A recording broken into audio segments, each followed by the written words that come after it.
ये कहानी है एक किसान की, जो कि बहुत मेहनती था। वह बड़ी मेहनत से खेतों में अनाज उगाता था और उसकी देखभाल करता था, पर अक्सर ही उसकी फसल खराब हो जाती थी। कभी सूखा पड़ जाता, कभी बाढ़ आ जाती, या कभी तेज धूप और कभी आंधी। कोई ना कोई वजह से उसकी फसल खराब हो ही जाती थी।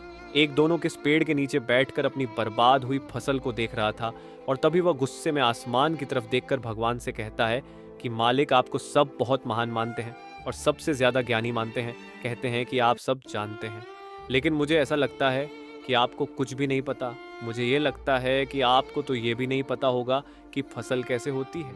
अगर आप ये जानते होते तो हर समय जो बाढ़ आंधी और तूफान आते हैं वह कभी नहीं आती। आप नहीं जानते कि कितना नुकसान उठाना पड़ता है हम किसानों को। अगर मेरे हाथ में शक्ति होती कि जैसा मैं चाहूँ वैसा मौसम हो जाए, तो फिर आप देखना मैं फसल को कितने अच्छे तरीके से उगाता हूँ। तभी उतने में ऊपर से एक आवाज़ आई, ले मैं तुझे ये ताकत देता हूँ कि आज से तू जैसा चाहे वैसा मौसम करके अपने फसल को उड़ा सकता है और अपनी फसलों की हिफाजत कर सकता है। एक दो दिन गुजारने के बाद किसने फिर से अपने खेत में गेहूं की फसल उगाई।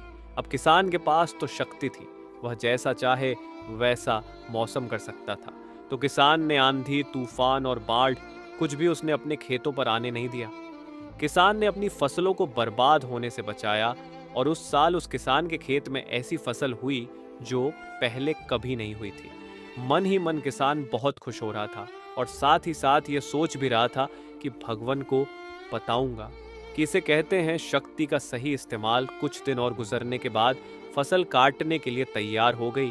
किसान बड़े उत्सुकता के साथ फसल को काटने लगा, पर जैसे ही उसकी नज़र गेहूं की बोलियां पर पड़ी तो वह हैरान हो गया, क्योंकि उन वालियों में गेहूं के दाने ही नहीं थे। गेहूं के एक भी बाली के अंदर गेहूं का दाना ही नहीं था। सारी बालियां अंदर से खाली थी। अब वह किस बड़ा परेशान हो गया और फिर से भगवान को पुकारने लगा। वह जोर जोर से चिल्लाकर यह कह रहा था, भगवान, शायद तूने मुझे कोई सजा दी है।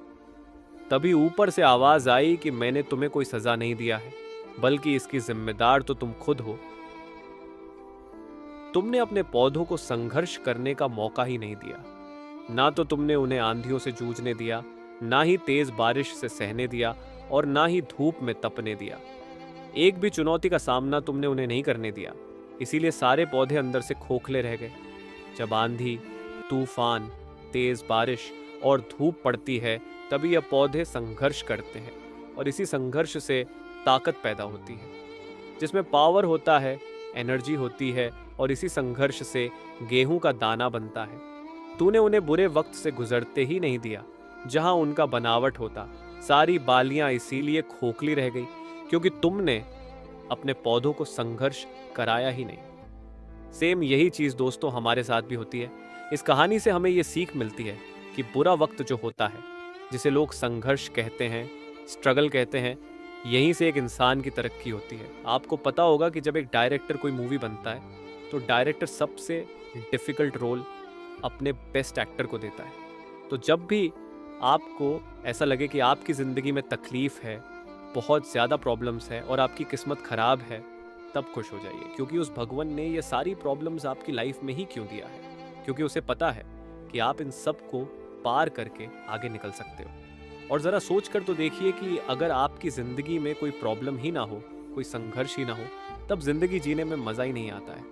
इस कहानी से हमें यह सीख मिलती है कि जीवन में मुश्किलें और संघर्ष ज़रूरी हैं, क्योंकि वे हमें मजबूती और सफलता की राह दिखाते हैं।